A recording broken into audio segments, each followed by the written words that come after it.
In this particular video, we will look into the definition of biomolecules. So, all carbon compounds that we get in living tissues, those carbon compounds are called as biomolecules. And that is why the term bio is added over here, because bio means life and biomolecules are what? The carbon compounds which are found in living tissues, those will be called as biomolecules. Coming to the classification of biomolecules, four compounds are included in it. We will include carbohydrate, lipids will come, proteins will come, and nucleic acids will come. We will see first the description of carbohydrates. So, as the name says, carbohydrates. So, these are the hydrates of carbon. Let us see what can be the formula of carbohydrates. So, in this, carbon will be combined with water. So, there will be N carbon and also there will be N molecules of H2.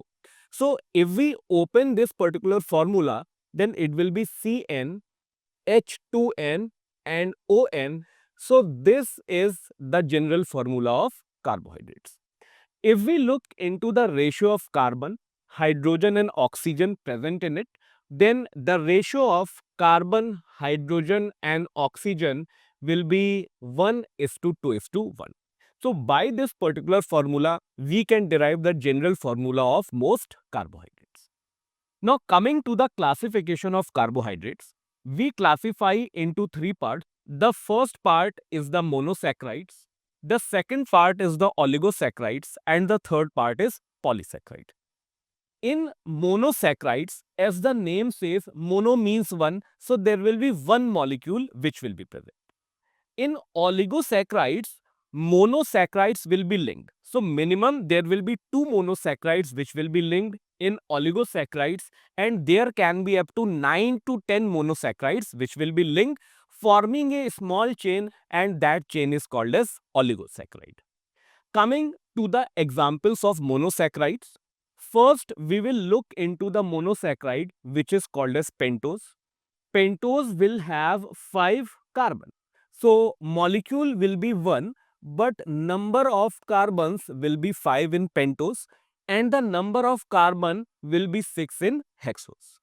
Coming to the examples, most famous pentose sugars are ribose and deoxyribose. We very well know that ribose and deoxyribose are found in RNA and DNA respectively. Let us look into the structure of ribose. As we talked about, it is a pentose sugar, so it will have 5 carbons in it. So, this particular structure is of ribose.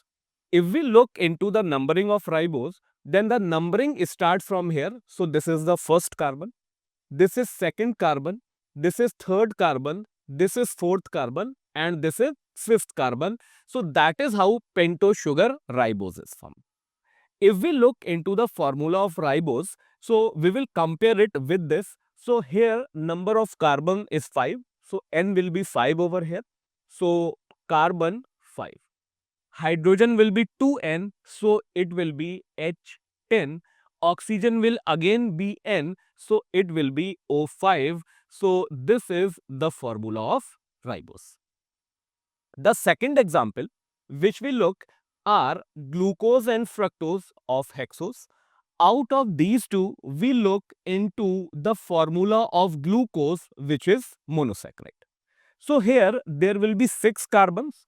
The numbering will start from this carbon 1, 2, 3, 4, 5 and 6. So, this is the formula of glucose.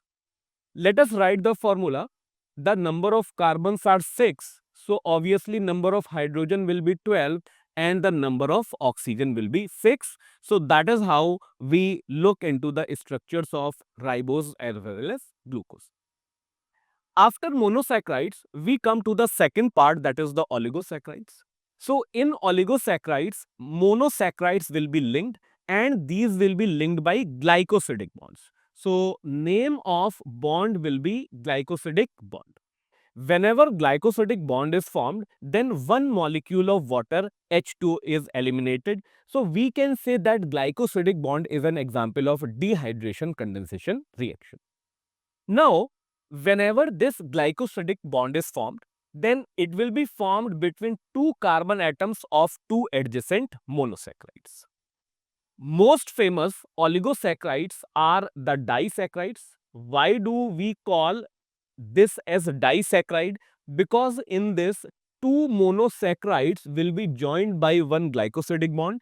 That is how the name disaccharide comes. The examples of disaccharides are sucrose, maltose, and lactose. Now, if we look into sucrose, maltose, and lactose, these were the examples of disaccharides. So, two monosaccharides will be linked, and which monosaccharides are linked over here? In sucrose, there will be one molecule of glucose and one molecule of fructose. In maltose, there will be two molecules of glucose, and in the case of lactose, there will be two molecules of lactose. So, we can see very well in these three examples that glucose is present in all three. It is the second monosaccharide that is changing over here.